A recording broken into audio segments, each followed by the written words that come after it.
Hello, second time আসসালামু আলাইকুম জানাচ্ছি।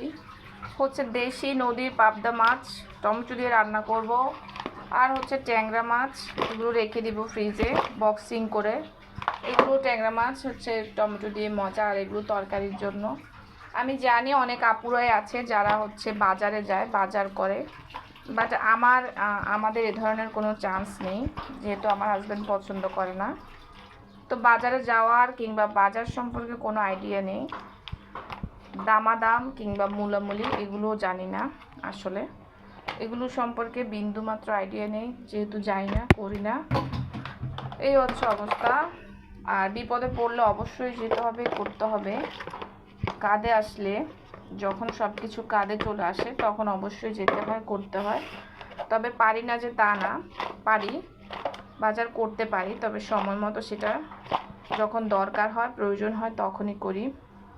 দেশি ট্যাংরা মাছ, পাবদা মাছ, আর হচ্ছে মাছ, আর হচ্ছে পুঁই শাক, ঢেঁড়স, টমেটো, এগুলো আজকের বাজার।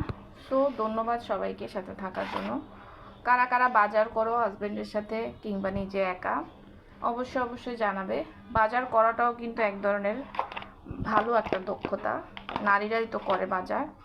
নিজে বাজার করলে নিজের পছন্দ মতো আইটেমগুলো কেনা যায়, এই একটা স্বাধীনতা। আর যেহেতু আমার হাজব্যান্ড নিজের পছন্দের ট্যাংরা মাছ এনেছে, পাবদা মাছ এনেছে, এগুলো হচ্ছে আমাদের সবারই পছন্দের। থ্যাংক ইউ সবাইকে। রান্নাঘর থেকে ভিডিও মেক করছি। এটাই হচ্ছে আমার রান্নাঘরের টপিক, আমার মতো রাঁধুনির টপিক। বাজারে যাই না ঠিক আছে, কিন্তু দরকার পড়লে করব।